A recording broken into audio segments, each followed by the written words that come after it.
Good morning, everyone. My name is Zijian Wang, and today I will present our work, Hift-Former for blind face restoration, unifying Hilbert's serialization and frequency pairs. Blind face restoration aims to recover high-quality face images from severely degraded inputs. In real-world cases, the degradation can be very complex, including blur, noise, compression artifacts, and downsampling. Our work focuses on improving both facial structure and realistic texture recovery. The presentation is organized into 4 parts. First, I will introduce the background and the motivation. Then, I will explain the proposed Hift-Former framework, including its 3 training stages and 2 core contributions. After that, I will show the experimental results and application studies. Finally, I will conclude with the limitations and future directions. Let's start with the basic concept of blind face restoration. The goal is to restore a high-quality face image from an input image with unknown and complex degradations. This is challenging because the degraded input often contains very limited high-quality information. In real-world scenarios, the degradation is not controlled, so the model must inform missing facial details while preserving identity and avoiding artifacts. Existing models often rely on different types of facial pairs.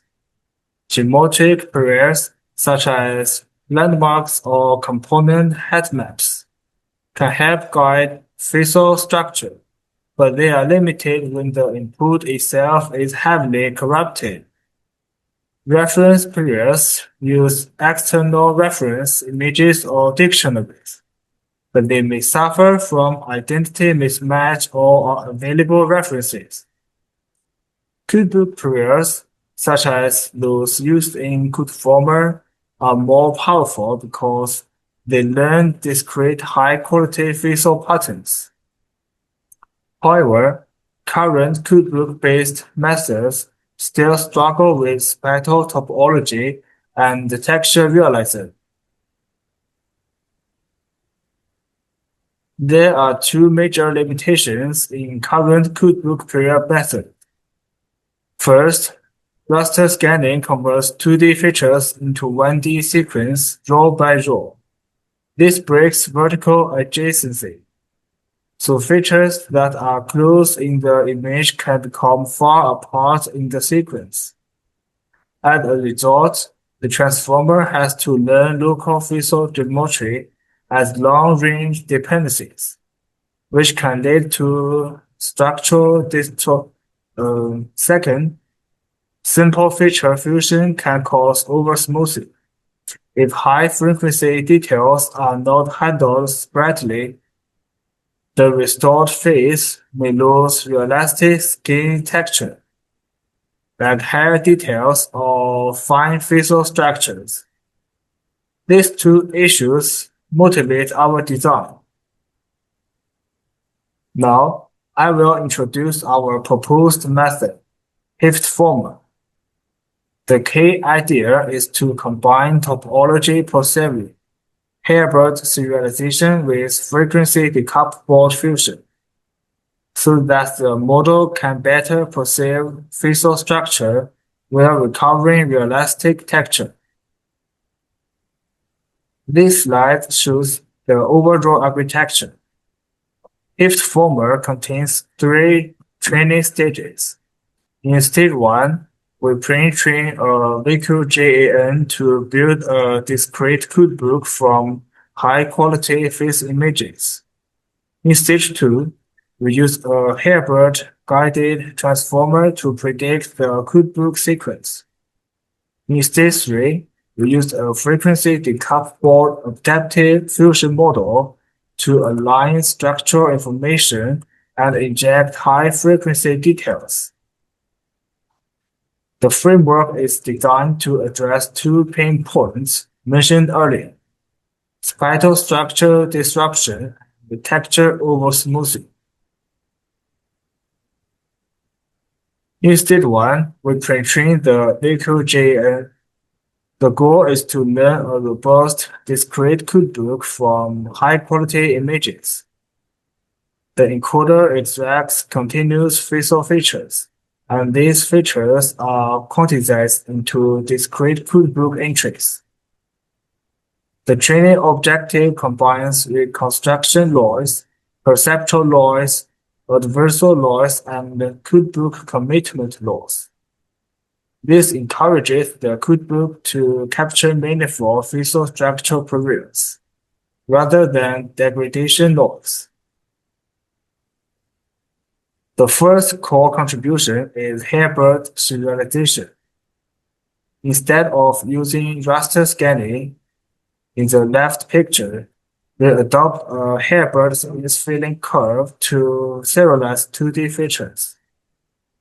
The Hilbert curve preserves local spital topology better, meaning that horizontally and vertically adjacent features in 2D are more likely to remain close in the 1D sequence. This reduces the burden on the transformer, because local facial structures no longer need to be learned as very long-range dependencies.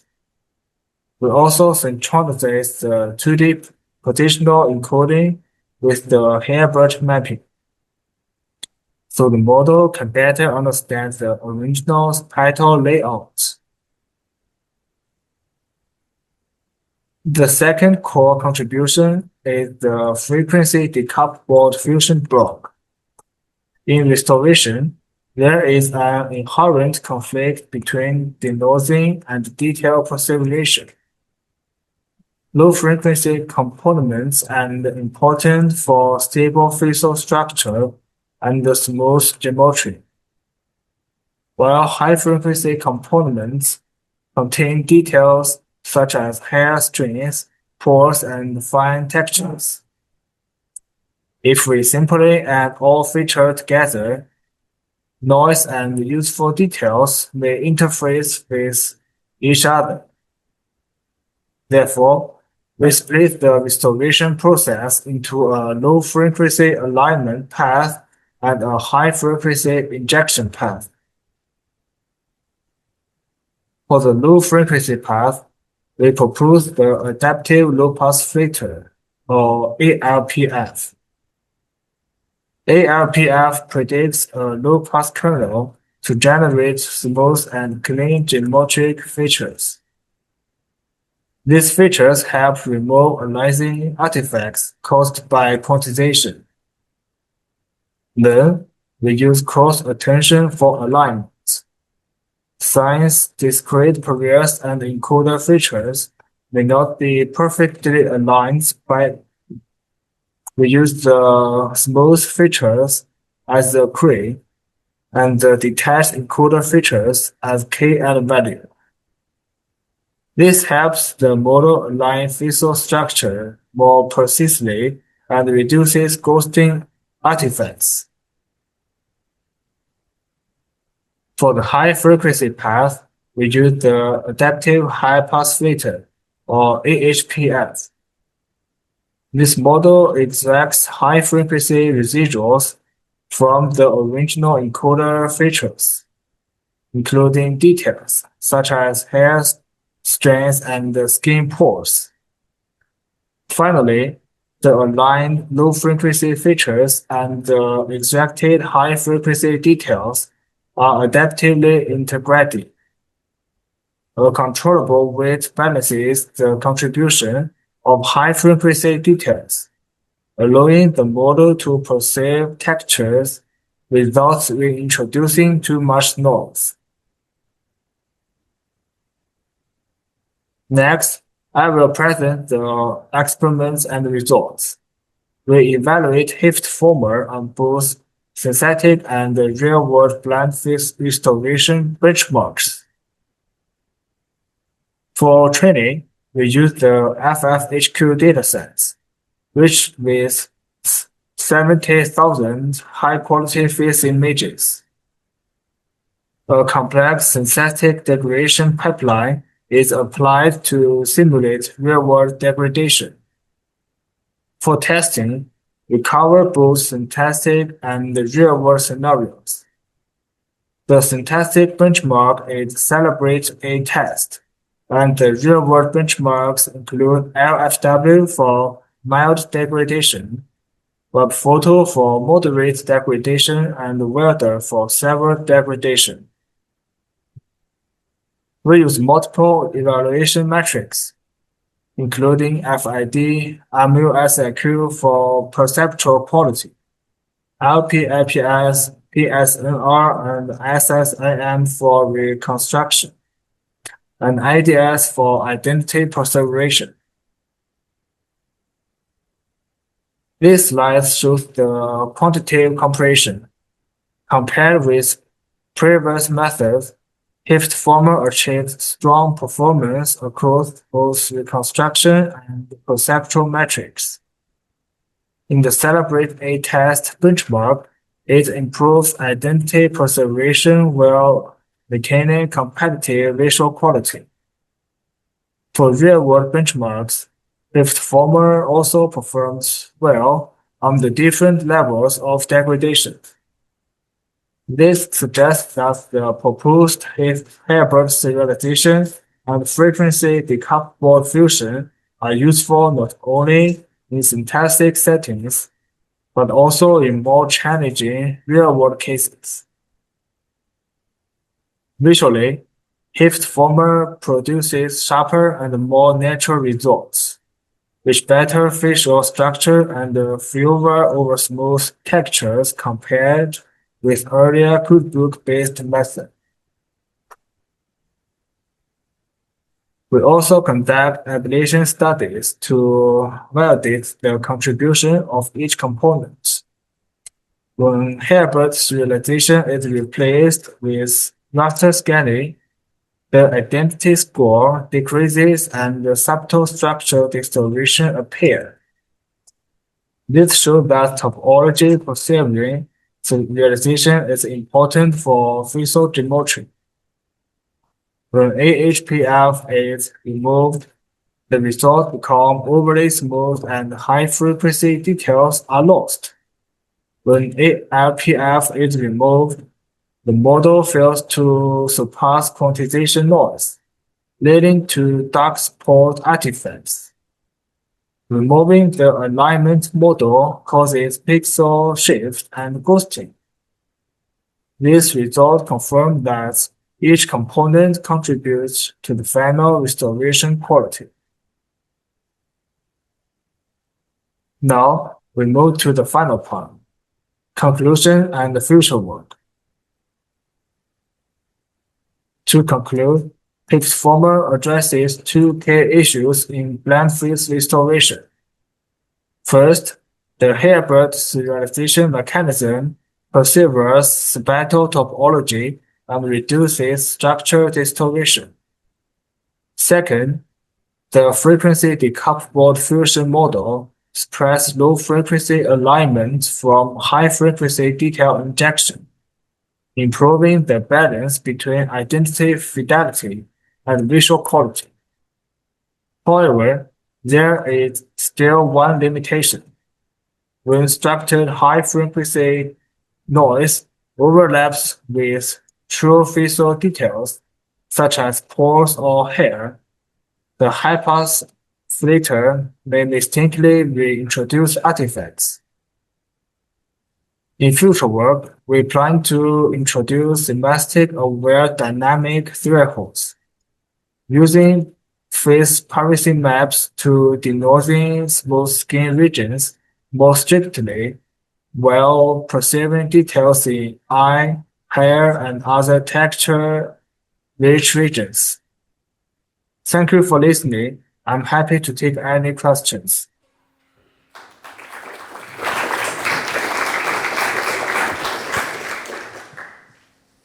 Any questions from the audience? Otherwise, I can start with one, if there's none yet. Yeah, so just a very basic or maybe a bit naive question, like how much of this work is specific to face images at the end of the day? Like it seems like the pipeline is quite general. You say what pipeline? Which pipeline? Like the method seems to be very general, right? Like you introduce a lot of components that don't necessarily consider the fact that we're looking at face images. Like, could this pipeline also be useful for other images that are not faces? Oh, sure. I think this pipeline could generate more value on other objectives, such as 3D images. Or, for example, I know one paper with diffusion.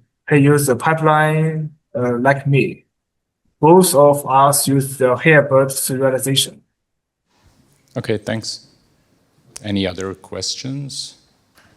Otherwise, I have another question actually. Like, I was wondering, did you try a lot of other curves or a lot of other mappings of the input? Because I guess the Hilbert curve is certainly a good choice, but there must be other options. Sure. Did you experiment with many different encodings?